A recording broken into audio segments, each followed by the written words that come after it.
மாசி பிரியாணி அண்ணா காமாட்சியும் தொந்தி மருத்துவனும் சடல மருத்துவனும் இறங்கி என் அட்டம் கலத்துங்கடா, என் பாட்டம் கலத்துங்கடா, என்னோட காலத்துல இறங்கி என்ன ஒருவனா புறக்கத்து ஊருக்கு பிள்ளை ஒப்படைச்சன பாலம் கூட்டம் ஆக்கின பரதேசாக்கி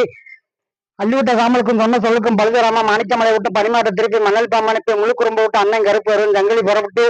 மலையை வர விட்டு அண்ணன் கருப்பு வரும் ஜங்கலி பாண்டி பூசாரி இறங்கி எனக்கு தச்சை கொடுத்தது உண்மையா இருந்தா எனக்கு சொன்ன சொல்லுக்கு அள்ளிவிட்ட சாமலுக்கும் பழுது வராம கட்டி மறைச்சு சமயத்தை விட்டு இறங்கி ஆயா ஆறா மாஜி வரேன் அண்ணா காமாட்சி போறா மாஜி வரேன் அண்ணா காமாட்சி போறா இன்னைக்கு அழப்ப ஆலோசனை மனக்குழப்பம் மனக்காலைக்கு வந்துருக்குன்னு தெரியுறா இன்னைக்கு ஆளுநர் அறுபத்து பெல்ல பெருமுத்து இன்னைக்கு நம்ம வச்சு கழுத்த இருக்கு